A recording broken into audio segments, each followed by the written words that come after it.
Good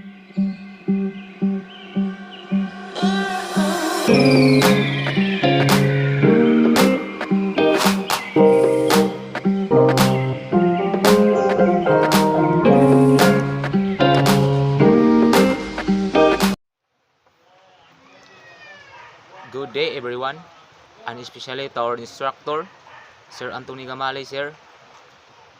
Before I start my report presentation, first I would like to introduce myself. I am Labin Mark T. Isoy, BS Cream 1 Section A. So today I am here in front of you to tackle all about in chapter 5 photographic printing and chemical processing. So let us proceed.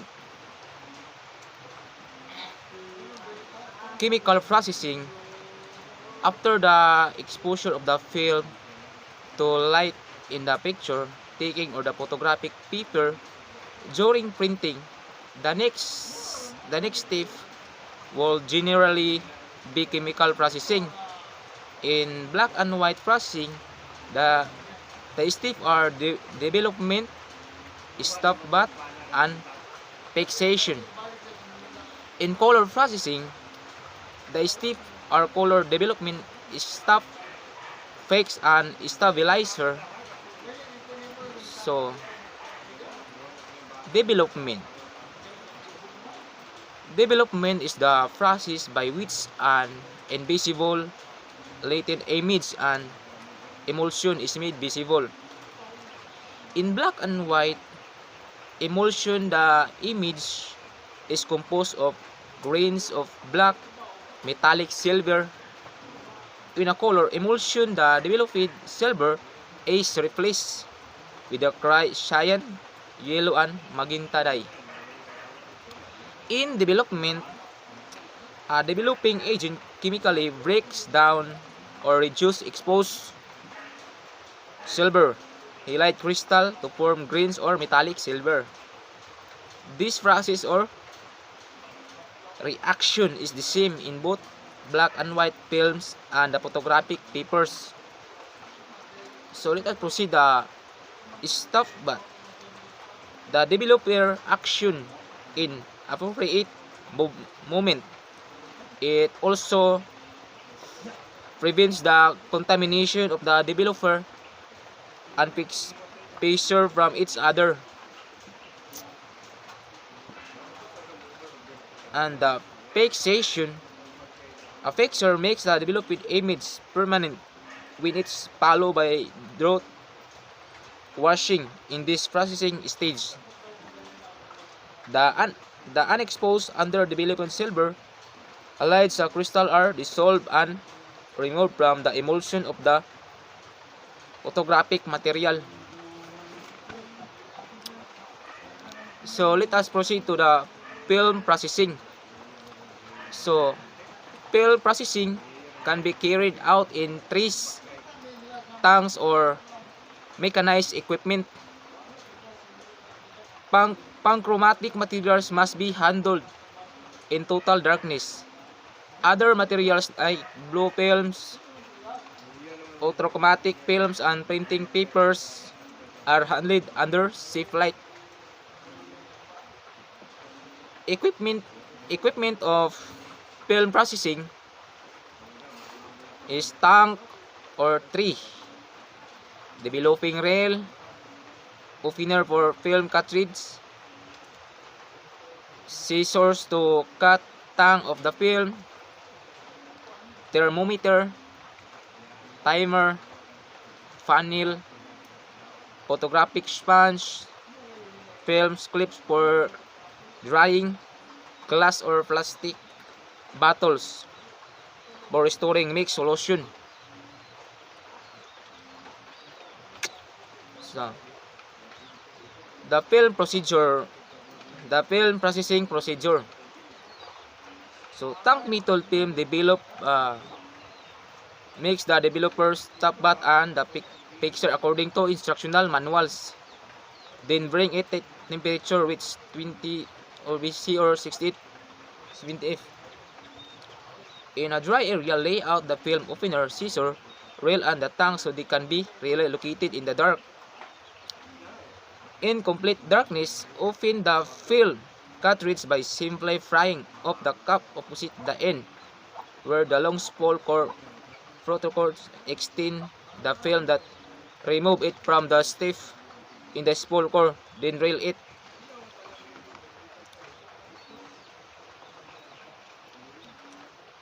Three method of film development. This method of film development, the developer is placed on a tree. In total darkness, remove the film from the cartridge, then hold one end of the film. Sure that the film is thoroughly deep until wall length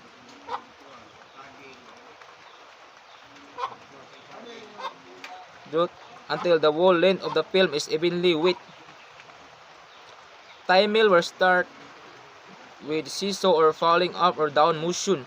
Move the film from one end to other, then back continuously until the developing time of 45 minutes. Then transfer in the stop button for the 10-15 seconds with the same motion.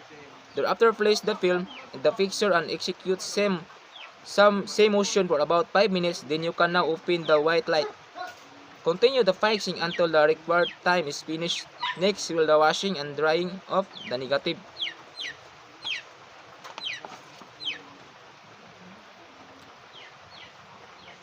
So let's proceed to the contact printing.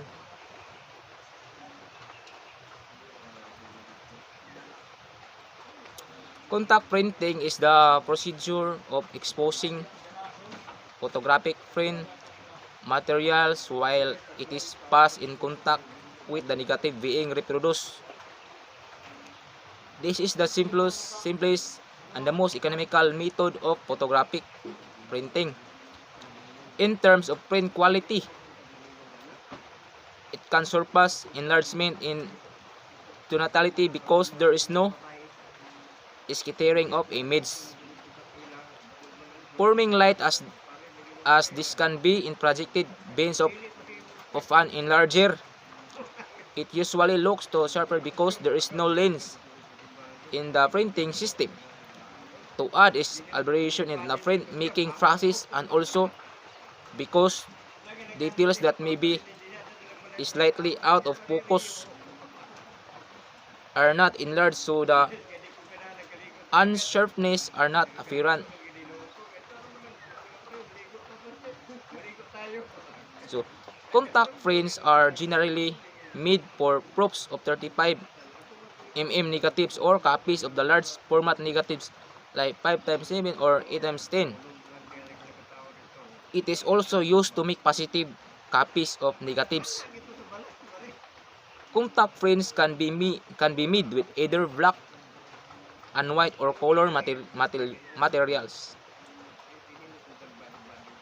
Contact prints may be with example glass and pad, pressure printing frame, and contact printer. So glass and pad, this is a sheet of a clear glass about 2 inches bigger than the frame size in all size to give a border for handling and for its application of pressure. The pad should be of the same size as the glass. So those are the glass and pad. Pressure printing frame. Pressure printing frame, this is like a picture. This is like picture frame with a removable hinge backlift spring on the back. Lock it into place and exert pressure against the glass in the frame. And contact printer. For a large volume work and a more controlled printing, a contact printer is most effective and convenient. This is essentially a glass top box with an exposing light and a safe light for proper arrangement of the negatives and the paper. Inside hinge pressure, cover the glass switches of the format, control the lights. So let's proceed to the printing procedure. So clean the glass, dust, dirt, and stains. Place the negative with the base side against the glass and the emulsion facing the emulsion of the photographic paper. If a film rather than a photographic paper is being exposed, it must be vacuumed with a black paper so reflected lights will not add unwanted exposure. Arrange the negative to be printed on the photographic paper so every part of it is accommodated with extra space on all sides. To prevent movement of the negatives, the use of transparent tape is advised to hold the negative in place, then press tightly together the negative and the paper with the glass and the pad. Expose in the light. Correct exposure is determined with a test strip, just like enlargement. Process the exposed photographic paper with the same solution and processing time as enlargement procedure, then dry. So let's proceed to other projection printing or enlarging. So it is a type of printing where the image in a negative is optically projected or enlarged onto a print material for exposure to produce and picture image. The main equipment used is the enlarger. The basic or essential part of an enlarger are example is baseboard and its vertical column, lamp house, condenser or diffuser, velo, lens, focusing knob, elevating knob, red filter, electrical cord and switch. Essential accessory of enlarger. Example is negative carrier, easel or paper holder, timer for consistent and repeatable exposure. There are different sizes of enlargers. So the size of enlarger is dependent on the size of the negative. It is capable accepting. There is the 8mm for microfilms. The 35mm width is now the most common and popular. The 120mm or the bigger negative size like 4x5. The common light source for enlargers are tungsten lamp, halogen lamp, mercury vapor lamp, fluorescent lamp, sometimes referred to as a cold light because of its somewhat diffuse illumination. This is generally used in portrait work. There are two general types of enlargers. So, first, diffusion type, and second, condenser type. So, to the enlarging procedure for black and white negative. Before undertaking the enlarger procedure, mix or prepare the chemical solution according to specification, the negative and the enlarger, and the darkroom which must be clean and proper order. The fundamental step in enlarging are as follows. Clean both sides of the negative, then place it in the negative carrier with the emulsion, dull side facing the lens of the enlarger or downward position. Insert the negative and the enlarger. Second, adjust the masking guides of the easel in accordance with the intended size to be printed. Third, turn on the red light shift light, then turn off the white light. And fourth, switch on the enlarger, then adjust the lens of the enlarger to its widest aperture. This will allow the brightest image on the easel. Adjust focus by rotating the focusing knob. For desired size of the image, adjust the elevating knob for bigger. Bigger magnification pulls the enlarger up of the for smaller magnification pull the larger down, then tighten the elevating knob securely. Focus may now be finely adjusted. And 6. Width of the enlarger light. Close down the lens aperture 2 or 3 times from its optimum aperture. Be guided by its click stop adjustment. If this is the first time that negative is being printed, make a series of test strip or trial exposure on stripe of photographic papers. Expose on different exposure, time generally 2 seconds interval each. We must make sure that the photographic papers are placed in the easel emulsion, side shiny, side on, when making exposure. And 8.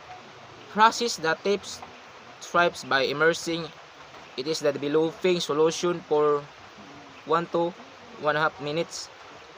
Stripe to expose photographic paper into developing solution to wet them evenly. And lastly, when the right exposure had been selected, make a full print. Process and then evaluate the print for overall quality. Consider for possible cropping or local exposure contour. So let us proceed the cropping. So what is the cropping? So cropping is the excluding or omitting some image on the negative from the final print. So in local exposure, control is achieved by either burning or dragging. Burning in is the adding of exposure time on a specific area to bring out details. Dragging is the holding back of some lights to a specific area to make it lighter in density.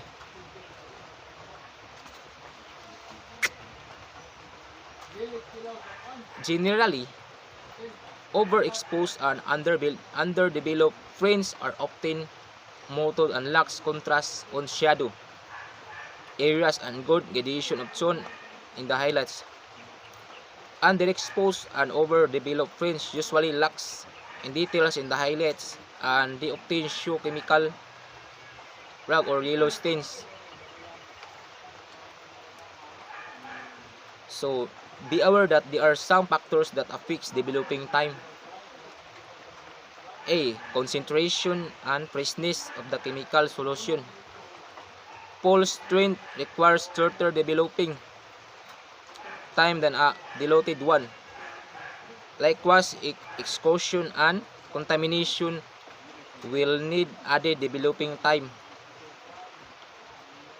V. Temperature.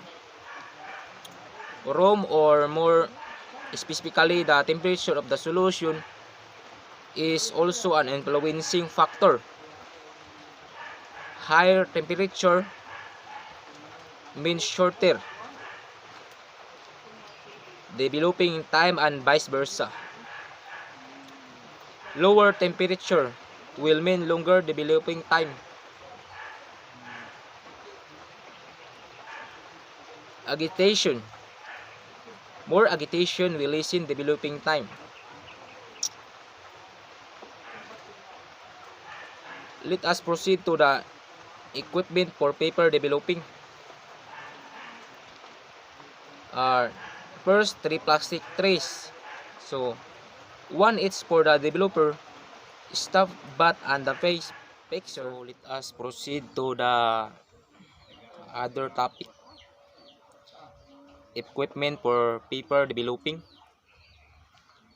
There are first 3 plastic trays, one each for the developer, stuff, bat, and the fixture. The size of the tree is determined by the largest print size.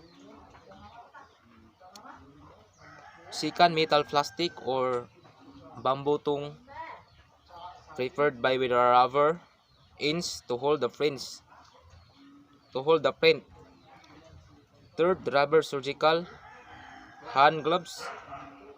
There are some persons who are subject to skin allergic reaction with a solution for precaution. Wear it. And fourth, timers. And fifth, paper cutter. And sixth, a bigger tray or tank for a washer print.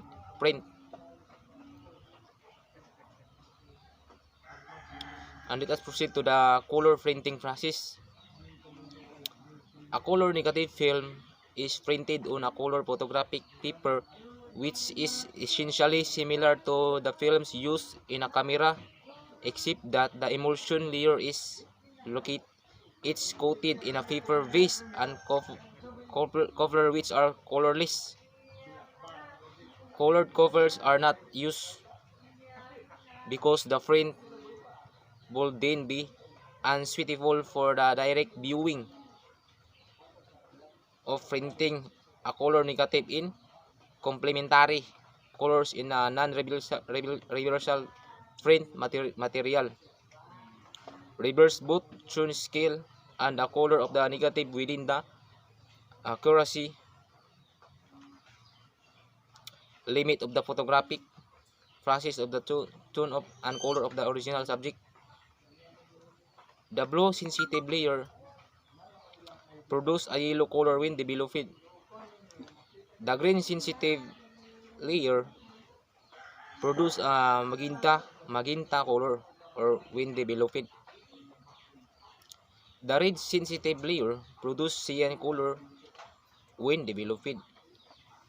Color and density of a photograph taken with a color negative film can be adjusted quite freely to a certain extent. Raising the density will make the image darker, while lowering it will make the image lighter, and by adding cyan we can give the image an overall blush tinge, while removing yellow will emphasize magenta and cyan, giving the image for flesh tinge. And the color film processing. The most important point to be emphasized in the connection with film processing in the strict adherence to the instruction for the mixing of solution and carrying.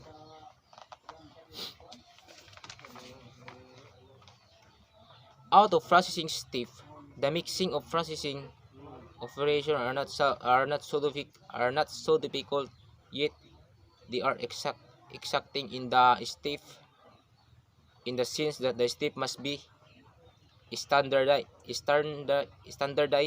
critically if repeatable results are to be obtained. So we go to the temperature control. Temperature control film developing are crucial, and appreciable deviation can result in speed and color balance changes. In addition, physical defects such as reticulation of the emulsion or prevailing along the edge of the film or up the occur of the temperature of the solution too high. Normal color negative developing temperature is 38th century process of century 21. And B, agitation. Proper agitation is important throughout color film developing, but it is crucial during that entire developing step. The century 41 film processing step are color developer, bridge specs, and stabilizer. Color printing of color negatives are basically the same as black and white negatives. The major difference lies in the use of filter. Filters are used to correction of density and color balance. Basically, throughout the print can be made darker or lighter by increasing or decreasing exposure time. Color balance can be subtly or radically altered by changing the filter pack. The docking technique is the same as in black and white printing. In the processing state, color temperature control is more critical. Likewise, the processing time each stage is more precise and accurate up to drying state of color prints. And let's proceed to equipment. Enlarger with built dial and filter, or with provision for placing filter between the light source and the negative.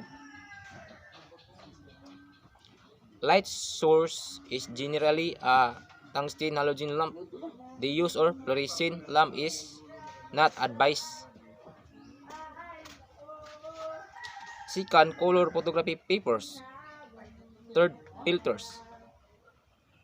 Acceptable color printing filters like always used to absorb ultraviolet rays from the light source.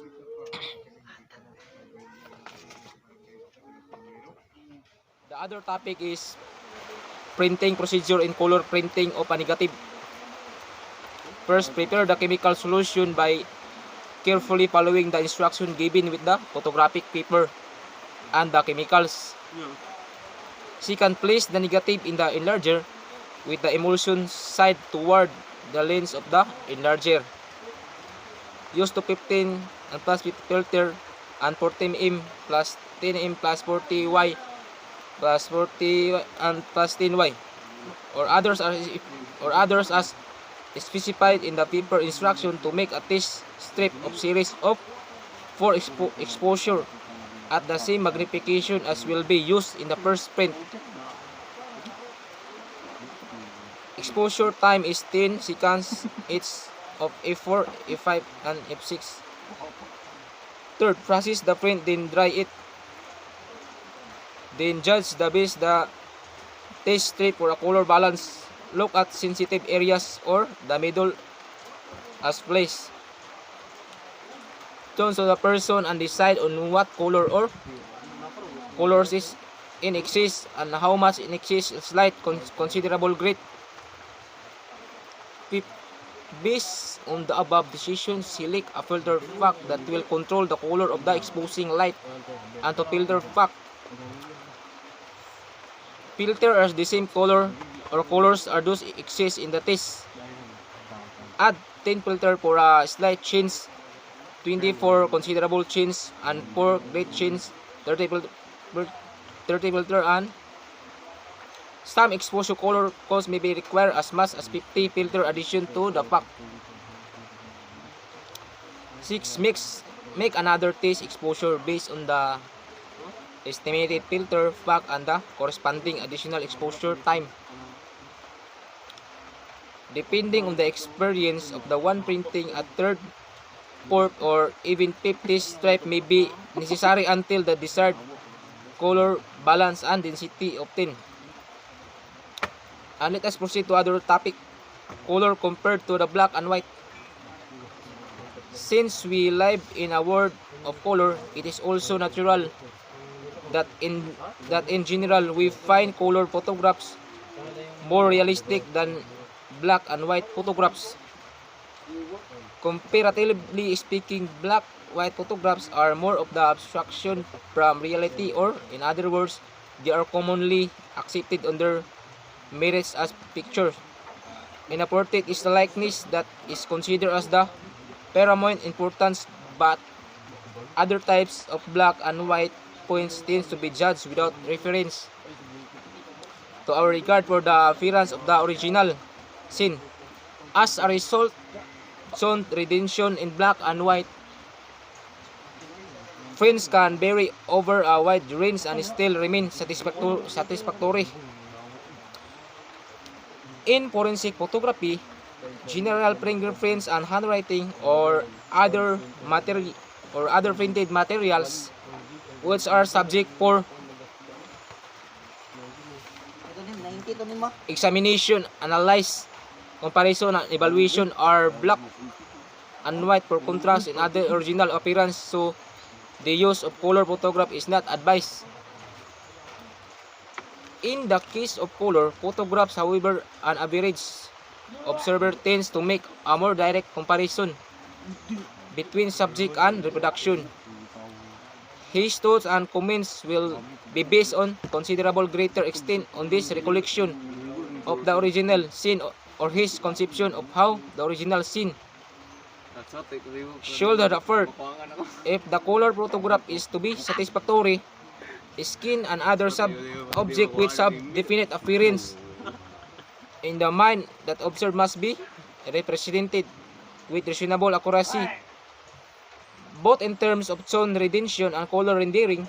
Color adds a more dimension, figurative scenes to the mere reproduction of the scene. In tone of gray, color photograph is subject to warmer orientation and greater range effect than a black and white photographs. And the problem in a color photography: color quality illumination. Essentially, the problem in color works in the fact that color films does not see color as the human eye. The color a light is bluer with high temperature and yellower with lower temperature. Color temperature is expressed in degree obtained by adding to the temperature in degree centigrade. Subject contrast. Subject contrast of a film depends largely on one factor, lighting contrast, which is the ratio between the highest and lowest amount of illumination falling on the principal subject. Exposure accuracy. Color films, particularly the reversal type, have much less exposure latitude than black and white films. Exposure setting must therefore be determined with a greater degree of accuracy. Use of exposure meter is highly advised in the setting of the correct exposure. Color perception. Inexperienced observer sometimes cannot recognize subtle tints, mixture, and reflection brought about the effects or lightning condition under surroundings. Color perception. Color harmony is the systematic arrangement of color to give a pleasing effect. This subject is complex because of personal taste. This is a problem in commercial